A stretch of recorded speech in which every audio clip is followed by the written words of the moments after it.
upcoming housing professionals who are interested in becoming a chief housing officer, what competencies should they develop? I think there's so many, but I think the most challenging thing that we do is also the most rewarding, and that's supervising and leading people. That's an art, 100%. Every place you go, that means something different.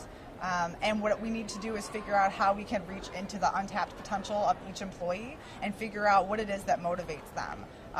Every job will look a little bit different, but the most challenging thing will always be in figuring out how to create and form a team that inevitably benefits our students in the long run. Ironically, I just came from a session talking about competencies, and there's 57 competencies we're supposed to be having to be effective in our roles. For me, I think it gets down to what I call the 3 E's that impact, the 4 P's which impact the 3 E's. Every campus is impacted by people, personalities, politics, and priorities. You have to get those straight because it impacts the 3 E's. Are you empowered? Are you engaged? Are you enthusiastic about what you're doing? And if there's incongruency there, you have to make changes so you can be effective in your role.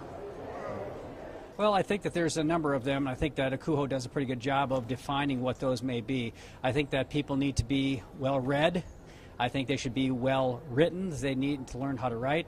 I think that they probably need to learn the budget, the business, and dabble into all those different areas of housing, whether it be facilities, business, human resources, camps and conferences, technology perhaps. I think that they should dabble a little bit in all those. They don't have to be experts, but to know enough about it that they can either reflect some of that experience or they can learn or at least know what people are talking about when they're talking about using technical terms. Sure. Yeah, I think there's a couple of them. I was very, very lucky to participate in the CHO Institute a couple of years ago in a faculty role there. And the subject matter there, I think really hits the nail on the head in terms of what CHOs really need to know. I think there's a big component of this that is about budgeting and understanding budgets and the financial aspects of running an all-encompassing housing operation. I think there's a big piece about facilities and understanding how facilities work and the life cycle of facilities and having a plan for that.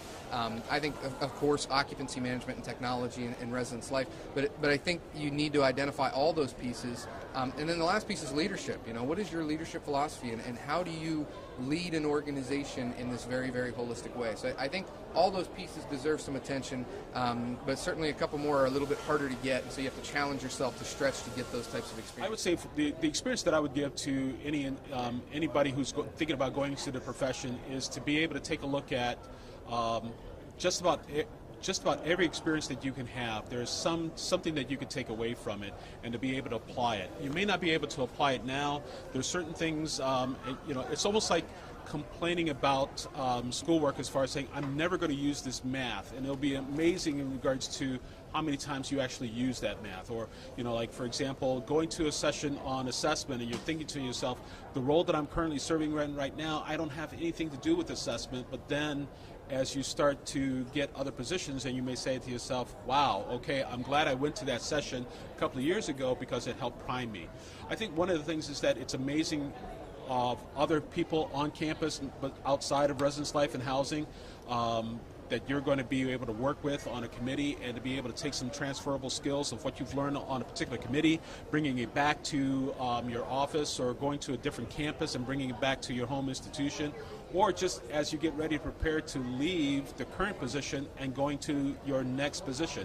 Part of it is that all of those experiences help define and inform who you are as a professional, and so my advice would be to pay attention to those and to, I guess, be aware that you will call upon those every now and then. Some of the core competencies that I think folks need to have to move into a CHO position would be a firm understanding of housing operations, enrollment management trends, how you even figure out enrollment management, who you need to collaborate with for enrollment management, campus politics, big one. Know where those potholes are and how to avoid them, or at least if you get stuck in them, how to get out of them.